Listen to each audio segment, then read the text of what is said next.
पूरी जनता सड़क पर आएगी और वो दृश्य देखने को मिलेगा जो आपको नेपाल में देखने को मिला है। एसआईआर का मुद्दा हो या किसी भी प्रकार का मुद्दा हो, चुनाव आयोग तो कुछ सुनने के लिए तैयार नहीं है और एक साथ सभी लोग मिलता जुलता एग्जिट पोल में एनडीए को जिताना शुरू कर दिए।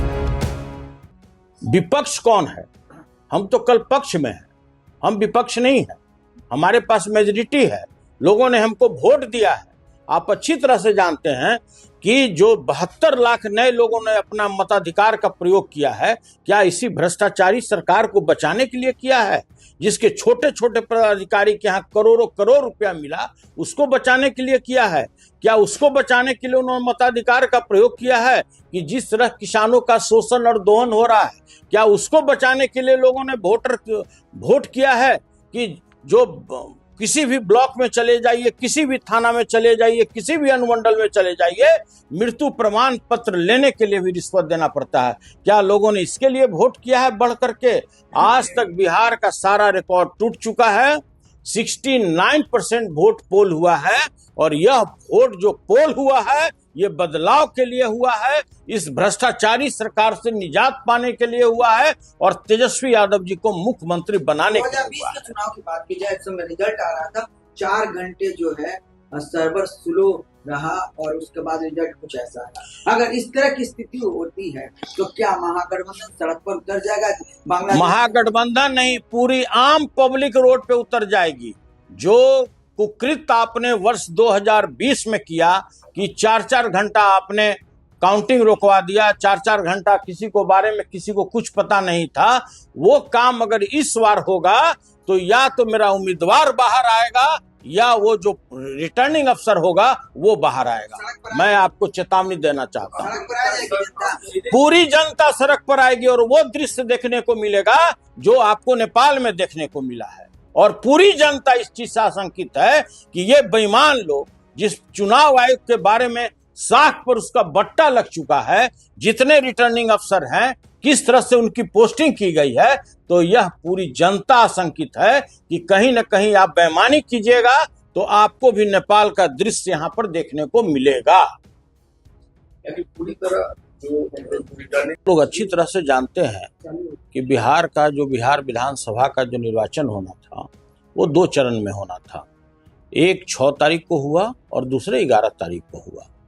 11 तारीख को सबसे आश्चर्य वाली बात है कि हजारों मतदान केंद्र ऐसे थे जहां पे वोटर लाइन में लगे हुए थे 7 बजे तक और 6:15 बजे 6:30 बजे शाम को कई मीडिया वाले का, इलेक्ट्रॉनिक मीडिया वाले का, अनेक चैनल वाले का, अनेक पोर्टल वाले का एग्जिट पोल आने लगा। सभी लोग लगता है कि कितना बड़ा बीड़ा उठाए हुए थे और उन्होंने लगातार, लग रहा था कि मानो एक ही किसी बस से सारे लोग गए हों पूरे जगह सर्वे करने के लिए एग्जिट पोल का, और एक साथ सभी लोग मिलता जुलता एग्जिट पोल में एनडीए को जिताना शुरू कर दिए। तो देखिए, यह बात तो समझ में आता है अच्छी तरह से कि मीडिया हाउस वाले का भी अपना एक कंपल्सन होता है, उनको अपना चैनल चलाना होता है, तो यह बात समझा जा सकता है। लेकिन इस तरह का सर्वे दिखाना, एग्जिट पोल दिखाना और सारे मतदाता लाइन में लगे हुए हैं, उनको किसी न किसी इस बड़े षड्यंत्र में फंसा करके, जिसका था कि इस पार्टी को देना है, उसके दिमाग को, उसके माइंड को डाइवर्ट करने के लिए इस तरह का एग्जिट पोल किया गया। पहला तो ये सबसे बड़ी आपत्ति है। लेकिन चुनाव आयोग तो भाई अद्भुत है। सभी लोग जानते हैं कि उनके साख पर किस तरह से बट्टा लग चुका है। एसआईआर का मुद्दा हो या किसी भी प्रकार का मुद्दा हो, चुनाव आयोग तो कुछ सुनने के लिए तैयार नहीं है। अगर माननीय सर्वोच्च न्यायालय का हस्तक्षेप नहीं होता, उनका ऑर्डर नहीं होता, तो एसआईआर के आड़ में न जाने ये कितने कुकर्म किए होते। तो देखिए, इस पर भी मेरा कोई बहस नहीं है। सबसे बड़ी बात है कि टोटल 7,45,00,000 वोटर थे। अगर 66.91% अगर वोट हुआ तो 4,98,00,000 वोट पोल हुआ। तो भाई हम लोग भी जानना चाहते हैं मीडिया हाउस वाले लोगों से, बहुत सारे ऐसे मीडिया हाउस वाले लोग जो हैं कि जो हम लोगों को 50 के नीचे आंक दिया, जबकि धरातल पर जो आप ही के चैनल वाले लोग जो ग्राउंड जीरो पर थे, वो लोग आश्चर्यचकित थे कि अरे भाई, यहाँ सारा जो वोट है वो किसी एक पार्टी को जा रहा है और वहां एग्जिट पोल कुछ और बता रहा है। सभी लोग अचंभे थे, पूरी जनता अचंभा है, पूरे बिहार के लोग अचंभे हैं कि भाई आपके साख पर किस तरह का बट्टा लगता चला जा रहा है। सबसे बड़ी बात है कि जिस तरह से महागठबंधन के जो लीडर आदरणीय तेजस्वी प्रसाद यादव जी का जो मुहिम था कि हम प्रत्येक घर में सरकारी नौकरी देंगे, 14 जनवरी मकर संक्रांति के दिन राज्य के प्रत्येक महिलाओं को हम 30,000 रुपया उनके खाते में देंगे, किसानों के बारे में, टोटल युवाओं के बारे में हम पलायन रोकेंगे, हम किस तरह से रोजगार देंगे, जो उनका विजन था यह साफ हर एक पंचायत में दिख रहा था, हर एक पोलिंग बूथ पे दिख रहा था कि किस तरह से युवा लोग उत्साहित होकर के टोटल वोट दिए चले जा रहे थे। फिर भी यह संविधान के साथ खिलवाड़ है। यह जिस तरह से उन लोगों ने इस तरह एग्जिट पोल कराया, ये बहुत बड़ी साजिश है और हम सभी लोगों को सचेत करना चाहते हैं कि जिस तरह से प्रत्येक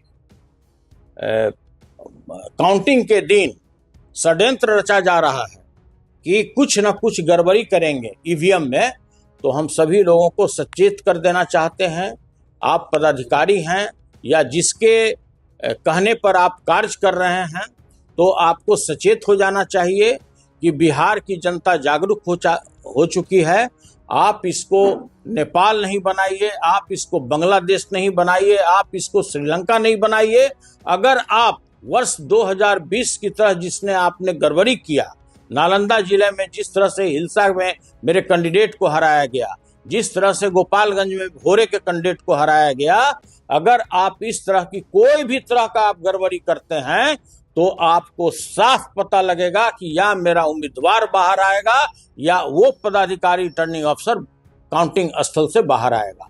तो हम यह बात आप लोगों को बड़ी विनम्रता के साथ कहना चाहते हैं कि जितने भी पदाधिकारी हैं और जितने रिटायर्ड और टायर्ड अफसरों के कहने पर वो कार्य कर रहे हैं, वो बिल्कुल सचेत हो जाएं। और हम हाथ जोड़कर यही विनती करना चाहते हैं कि पूरे बिहार की जनता जागरूक हो चुकी है, आपके कुकृत्यों को पहचान चुकी है। आप चुनाव आयोग के आड़ में किस तरह से गलत कार्य करना चाहते हैं, अपने मंशा को सफल करना चाहते हैं, आप किस तरह से जो हारा हुआ कैंडिडेट को आप जिताना चाहते हैं और जीता हुआ कैंडिडेट को आप हराना चाहते हैं, पूरी बिहार की जनता यह बात को समझ रही है।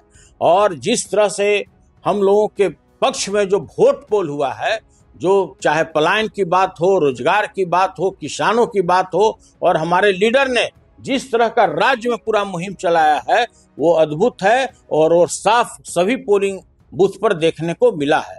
तो मेरा पुनः आप लोगों से मेरा विनम्र विनती है, सभी खासकर जो रिटर्निंग अफसर हैं उनसे मेरा हाथ जोड़कर विनती है कि आप किसी बड़े पदाधिकारी के कहने पर, किसी बड़े अफसर के कहने पर, आप चुनाव आयोग द्वारा गुमराह करने के बाद भी आप गलत काम नहीं कीजिए, आप पूरी ईमानदारी के साथ काम कीजिए।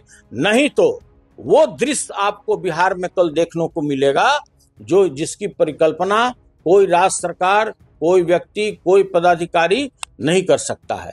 और हम इसी चीज को सचेत करने के लिए आज आप लोगों को बुलाए हैं कि सभी जगह से जिस तरह से खबर आ रहा है कि भाई ये एनडीए को किसी तरह से जिताना है और जो हमारा महागठबंधन है जहां पर 1000 वोट से कम का रेशियो हो उसको जबरदस्ती हराना है, तो ऐसा कुकृत कोई भी पदाधिकारी, चाहे आप किसी भी प्रकार से पोस्टिंग पाए हों, हम लोग को भी समझ में आता है, पूरे राज्य के जनता को समझ में आता है कि आपकी पोस्टिंग किस कारण से, जो सबसे असफल पदाधिकारी हैं उनको क्यों किया गया है। तो हाथ जोड़कर पुनः मेरी एक बार और विनती है कि आप लोग कोई भी गलत कार्य नहीं कीजिए, आप दूध का दूध और पानी का पानी कीजिए। जहां भी हमारा 1000 वोट के अंतर से हार जीत है वो काम मत कीजिए जो वर्ष 2020 में आप लोगों ने किया है, जो हिल्सा में देखने को मिला, भोरे में देखने को मिला, परिहार में देखने को मिला। नहीं तो रोड पर आपको वो दृश्य दिखेगा कि जिसकी परिकल्पना नहीं की जा सकती है। आप नहीं संभाल सकते हैं। जिस तरह नेपाल में हुआ, जिस तरह से बांग्लादेश में हुआ, जिस तरह से श्रीलंका में हुआ, वो दृश्य कल आपको पूरे बिहार में देखने को मिलेगा अगर आप बेईमानी करते हैं तो। हम सभी पदाधिकारी को बेईमान नहीं घोषित करना चाहते हैं। बहुत सारे ऐसे भी पदाधिकारी हैं जो आज भी अपना ईमान बचा करके रखे हुए हैं। मैं सभी पदाधिकारियों से यही आग्रह करता हूं कि आपके भी परिवार हैं, सभी लोग जानते हैं कि आपकी पृष्ठभूमि क्या है, आपके परिवार के लोग कहाँ रहते हैं, तो वैसी बेईमानी आप मत कीजिए। आप 80,000 से लेकर 1 लाख वोटर के मत के खिलाफ आप काम कीजिएगा। अगर आप किसी को 1000 वोट से हराते हैं जीते हुए कैंडिडेट को, तो निश्चित रूप से यह पूरे जनमानस के पटल पर यह छाएगा और यह कहीं ना कहीं से इसका दुष्परिणाम आपको देखने को रोड पर मिलेगा। Thank you.